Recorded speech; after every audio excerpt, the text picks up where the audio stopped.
We're in Matthew chapter 10 today. Thank you for John filling in and the last two Sundays.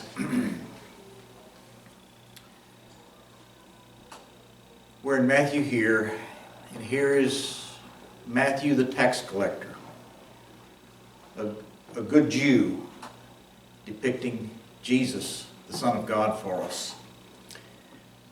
Where we are this morning is briefly you remember Jesus had 3 chapters in what we call the Sermon on the Mount, chapters 5, 6, and 7. And he taught us about serving God. He taught us about loving our enemy. He taught us about serving others and taking care of the poor. He taught us about morality and goodness. And he taught us, and he taught us, and he taught us. And then in chapter 8 and 9, and Jesus stopped teaching as far as words go, and he started living by example. And as we said, Jesus began to teach as he lived, as life experienced around him. He taught by his life. And you see, he would be going in a crowd and somebody would say something to him and he would teach unknowingly to the crowd, but he taught. Jesus, I want to follow you, someone would say. He said, no, count the cost. See, foxes have holes and birds of the air have nests and all that stuff, but I have nowhere to lay my head. And he taught, and he taught, and he raised the dead, healed the sick, and he taught as he lived. And we think, that is what we need to do. Hopefully our lives are so in tune with Jesus that as everyday life happens, we teach about Jesus. And that's a wonderful reflection. And on our trip that we just got back from, when you spend days on the road and traveling and in and out and up and down, and sometimes things don't connect and sometimes things don't work, and nerves are raw with people and places and things. And let me tell you, we all know this, traveling is hard work. And you have many opportunities to reflect the patience of Jesus. And it struck me in my mind, and Janelle and I talked about this, we were constantly pressured to reflect Jesus in this hustle-bustle world that we experienced. And everybody experiences when we take off and travel like that. But that's life. That's good. And we only ask that we can teach as life happens to each one of us. Chapter 9, Jesus heals a leper. He raises a dead woman, a dead girl, heals a woman. We see him say that the coming of the kingdom of heaven is not flashy.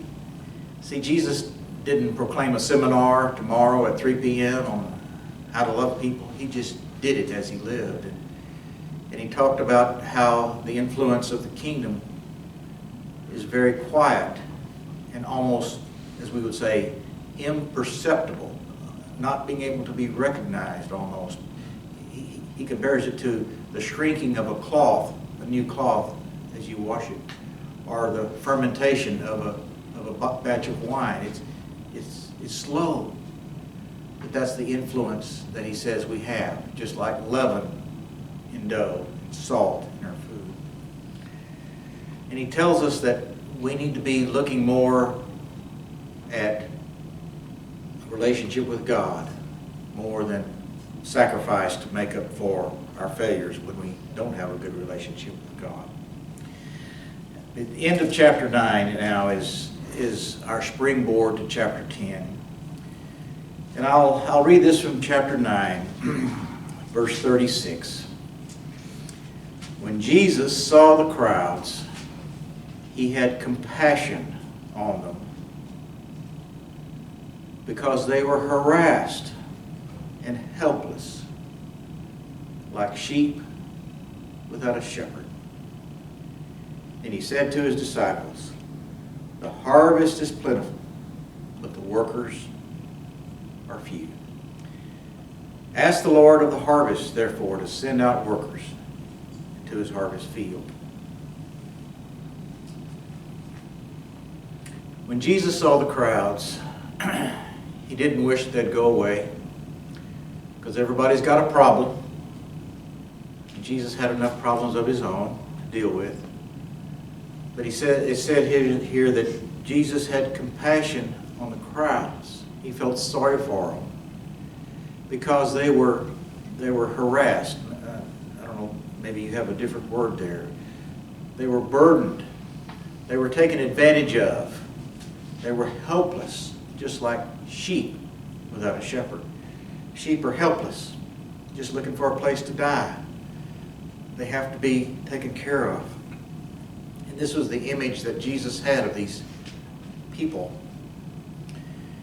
And you see, the people that we're talking about here were not the beautiful people, the important people, the powerful people in this situation. They were the common folks. They were us. And the religious leaders, the Jewish leaders, had their thumb on top to keep them down, to keep them under control, to keep the divisions there between the good and the better. They were, of course, the better. And they worked hard at this to oppress the people. And Jesus knew this. And Jesus has now come to free them, to liberate them. And all of us probably remember times in the past in America, especially in the South, when there was a system of oppression. The people in charge could always control things to keep other people down. Be it politics of the town, or the educational system, or the employment system, or whatever, to oppress the class of people. And this is very similar. The Jewish leaders, the Pharisees, these great self-righteous Jews, had a goal of keeping these people down. And Jesus said, I feel sorry for them. They were harassed. They were taken advantage of. And he says, we need help. Let's look. Maybe we can find some reinforcements. Maybe we can find some volunteers. But no, the volunteers are us. And that sets up chapter 10. He now takes his 12 and he gives them marching orders. He marshals them to go to teach the kingdom of heaven. All right, let's think about chapter 10 here. I don't know if anybody's read chapter 10 here. Some pretty hard sayings here. Pretty hard thoughts. Jesus is going to lay bare some feelings that are going to be pretty hard for us to understand. He's going to say, you're going to go out and you're going to see people that are going to turn their own mother in for being a traitor, turn their own father or the brother or sister for being a traitor. You're going to see people who want to kill you. You're going to see people that are going to capture you. You're going to see, and it's almost on the edge of violence that Jesus is telling these apostles about. Let's read the beginning here, then we'll talk about possibly how we understand this, okay? Let's read the first 4 verses of Matthew chapter 10. Now Jesus called his 12 disciples to him and gave them authority to drive out impure spirits and to heal every disease and sickness. These are the names of the 12 apostles. First, Simon, who's called Peter, his brother Andrew, James, the son of Zebedee, his brother John, Philip, Bartholomew, Thomas, and Matthew the tax collector. That's him. James, the son of Alphaeus, Thaddeus, Simon the Zealot, and Judas Iscariot, who betrayed him. All right, in verse 1, he calls the 12 disciples. And we know a disciple is a learner, is a student, one who undergoes training. Our word discipline has more of an idea of training more than punishment. Sometimes we think we discipline a child. Yes, that's true. Punish in the right way. But also that word discipline is training, getting him in the right path and keeping him there. Sometimes we say, I need the discipline to stop eating so much. What is discipline? The training and the direction, self-control to do what's right. All right? All of us are disciples, lifelong disciples. And he had 12 disciples, learners. But now, in verse 2, he calls them now apostles. And that word sort of just means one who is sent, one who is an ambassador, one who is a representative of somebody else. An ambassador like this, a special one, we have the 12 apostles. Elsewhere in the New Testament, other people are called an apostle simply because they were sent on another person's behalf. But our 12 here that we all know as the 12 apostles were Jesus' ambassadors. All right, let's think about this. Our country, United States, we have a capital in Washington, D.C., and there are ambassadors named, say, to the country of England. Well, our president can't have a presence, can't be in England all the time when our country needs work done in England, or France, or Germany, or South America, whatever. So our government sets up ambassadors, and this ambassador represents our president, our country. And this is the way the world works. We know this. This is very simple. But when we think about apostles, they are representing Jesus to spread the word of Jesus around. And these are special people, as we just see now. He gave them power, authority to drive out demons, and heal diseases and sickness and all that. This is special. And this is Jesus empowering his 12 to represent him now to the Jewish people. Maybe in life we see a salesperson that represents a company, and in a way they're an ambassador. In a way they're a representative of say, General Motors or General Electric or whatever.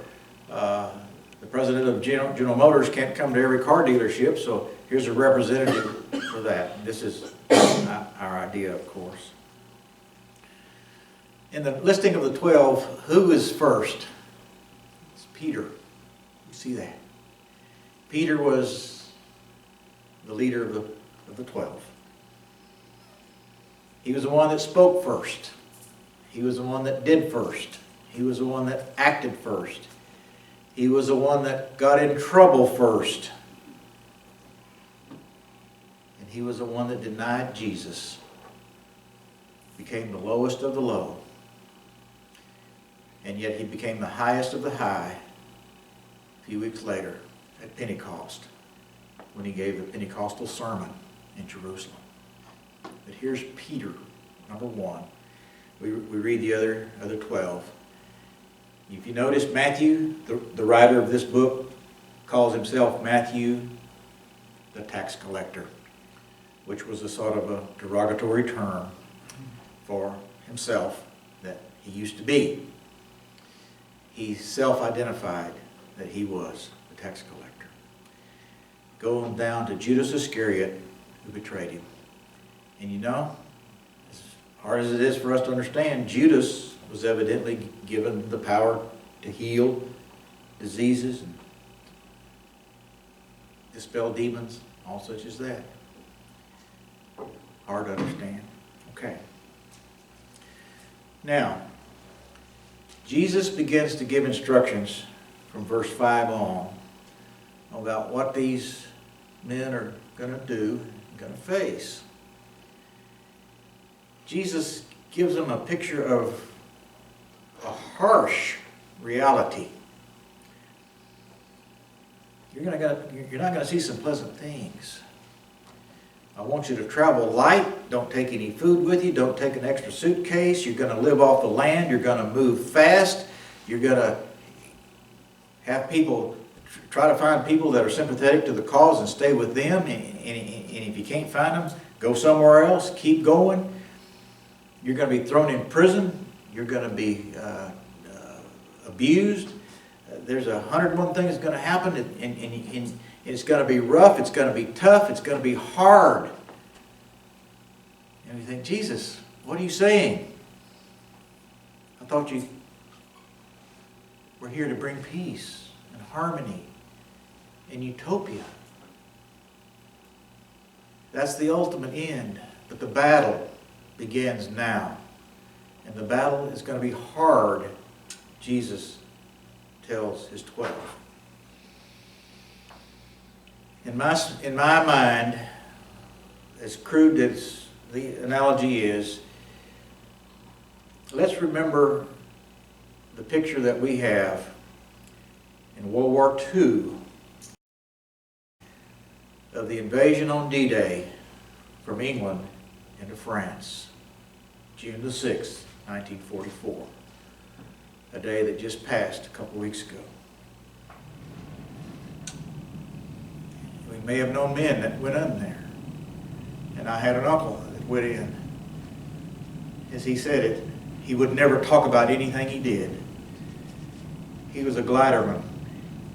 And all he said is, we went in right after midnight. We were some of the first ones in. And that's all he'd say. But you know, Dwight D. Eisenhower, our general, he marshaled the troops and he gave them speeches. Guys, it's going to be rough. You're going to lose your comrades. You're going to lose your buddies. You're going to have legs shot off and arms shot off. But you're doing it for the cause of freedom. You're doing it for the cause of the world. And you know, the generals passed this down to the men getting ready to invade on D-Day. It was reality. Yes, they had trained. Yes, they had prepared. Yes, they had gotten their buddies together and played cards. But now it was time to invade. The liberation forces, then, now for Jesus, were ready to go. And a good leader marshals his forces and says, this is reality. This is what you're going to face. Let's go. And I see this is what Jesus is preparing his 12. And maybe that helps us understand some of the harsh pictures we see here as we read. Okay? Let's read verses 5 through 8. Now these 12 Jesus sent out with the following instructions. Do not go among the Gentiles or any town of the Samaritans. Go rather to the lost sheep of Israel. And as you go, proclaim this message. The kingdom of heaven has come near. Heal the sick, raise the dead, cleanse those who have leprosy, drive out demons. Freely you have received, freely give. All right? Now, Jesus specifically says, go to the Jews first, not to the Gentiles that were sort of intermarried with the Jews. Don't go to the Gentiles. Start with the Jews. This is God's plan. As we know, the whole New Testament story began with the Jews and then expanded outward to the whole world. We know that. But Jesus says, I want you to be focused first on God's family, the Jews, to begin with. Be focused on them. Don't worry about anybody else. Just think about the lost sheep of Israel. The lost sheep of Israel. We just read that. They were like sheep without a shepherd. And Jesus had compassion. And he says, go tell these people that there's hope. Go tell these people that the kingdom of heaven is at hand. Now, my version says the kingdom of heaven has come near. I don't like that. Near means a distance. Is it 100 yards out? 200 yards out? How close? I'm not talking about distance. The kingdom of heaven is at hand. Time-wise, it's here. It's now. And you know the stories of liberation in World War II. You know the stories of oppressed people in Germany, France, Holland, Belgium, that had lived under the Nazi thumb for years. And you know the joy as they saw the liberation forces coming. You know the stories. You've heard them. You heard the tales, especially of the liberation of the prison camps. And here's Jesus freeing people from demonic possession, freeing from disease and all this. The kingdom of heaven is at hand. I can see it. Release is here. Can you imagine the joy that these people felt? It just thrills our heart. It just thrills our heart to hear this. He says, freely you've received, free to give. He says, guys, you didn't earn the power, the blessings that you got. So please give it out to those you come in contact with. Okay? Please do that. All right, let's continue. Verse 9. Let's read verses 9 through 15. He says now, do not get any gold or silver or copper to take with you in your belts. No bag for the journey, or extra shirt or sandals or staff, for the worker is worth his keep. Whatever town or village you enter, search there for some worthy person and stay at their house until you leave. And as you enter their home, give it a greeting. If the home is deserving, let your peace rest on it. If it's not, then let your peace return to you. If anyone will not welcome you or listen to your words, leave that home or town and shake the dust off your feet. Truly I tell you, it will be more bearable for Sodom and Gomorrah on the day of judgment than for that town. Jesus tells the guys, don't take any extra baggage that's going to slow you down. Take it up to get along and go on. No extra shirt, sandals, whatever. What you're doing, the people who receive you have an obligation to support you and keep you going. He says, whenever you enter a town or village, try to find sympathetic supporters. Find a good household to stay with. If they accept you and bless you, then you bless them back. You help them, they help you. It's wonderful. And if you find a house that rejects you, wants you to leave and get out, then you leave and shake the dust off your feet. That was their symbol of utter rejection, disgust. Just brush the dust off your feet and go on. That's what he tells them to do. Now, if you remember, whenever our forces landed in France. All during the war years, see, there were resistance movements, underground, as we would call them, in the occupied countries. These were secret people. These were underground channels that were secret to try to support any coming invasion of liberation. Any way the natives could resist the Nazi suppression. So when our troops came in, they tried to make use of this underground support that was on their side, of wanting to be liberated. And I see this image here, same with the apostles. Find people who are with you, who are looking for God, looking for Jesus, looking for the Messiah, looking for freedom. Find those people, stay with them, and they'll help you.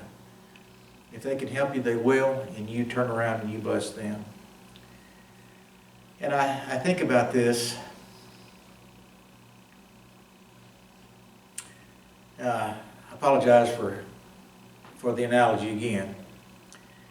But I guess I see this greatest generation that is now gone and what they went through to save the world.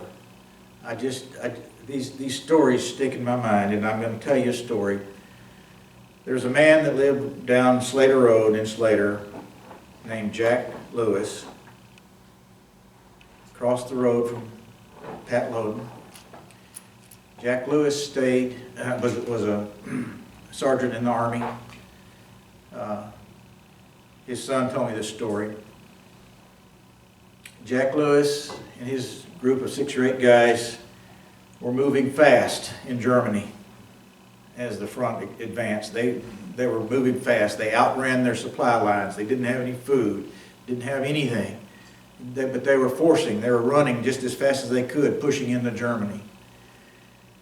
And Jack Lewis went to a German farmhouse and knocked on the door and said, "We're starving. We're liberation forces, of course. Do you have anything for us to eat?" And the man and woman said, "No." Shut the door. Now they had to say no because collaborators with the incoming liberators would be shot if the Nazis ever came back. Anybody that supported the resistance movement were shot on sight by the Nazis. And this farm couple had to shut the door and say no.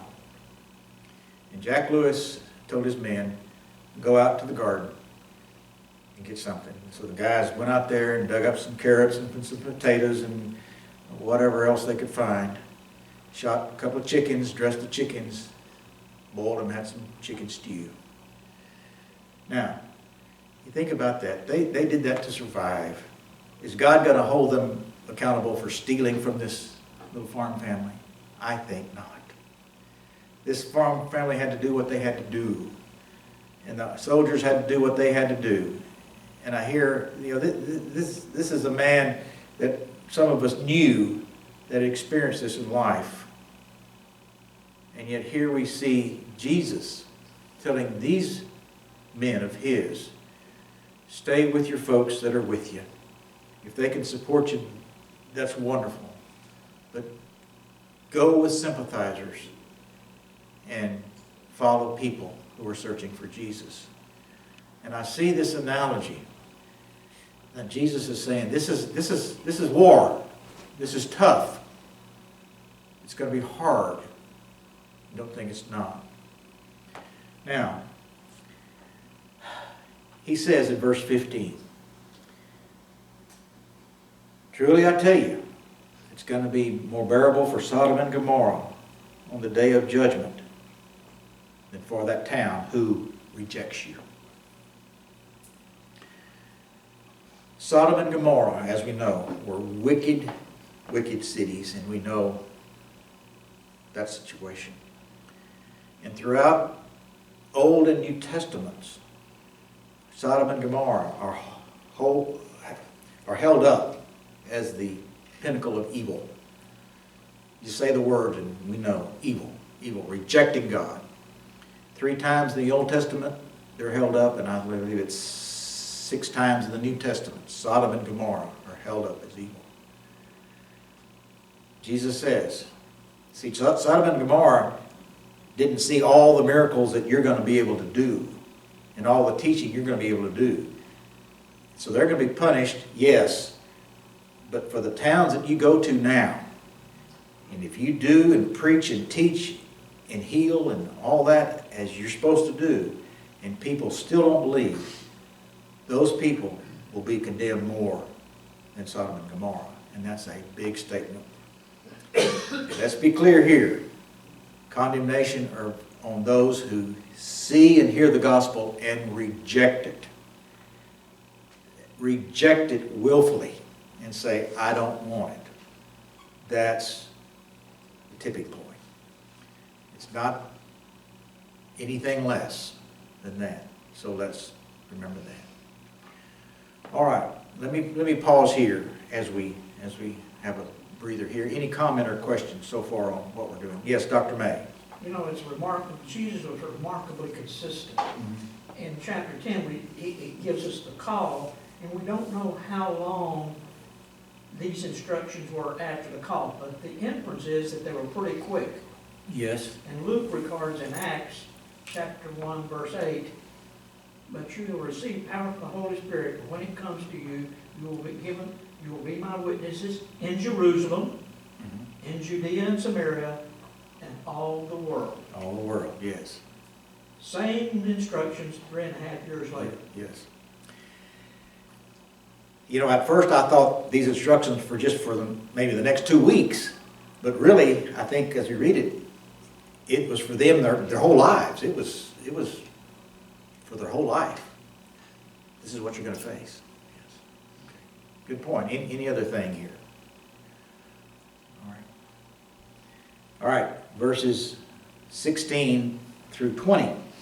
He says, now I'm sending you out like sheep among wolves. Therefore be as shrewd as snakes and as innocent as doves. Be on your guard. You will be handed over to the local councils and be flogged in the synagogues. On my account, you will be brought before governors and kings as witnesses to them and to the Gentiles. But when they arrest you, do not worry about what to say or how to say it. At that time, you will be given what to say, for it will not be you speaking, but the Spirit of your Father speaking through you. Now, Jesus tells his troops, I'm sending you like sheep among the wolves. Defenseless sheep among marauding wolves. The invasion will be stacked against you in the beginning. You've got to be aware of that. And he says, now you're going to have to be, and I would rather use the old translation, wise as serpents and harmless as doves. You got to pay attention. You got to be smart.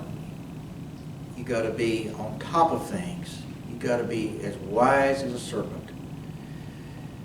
And I don't know how wise serpents are.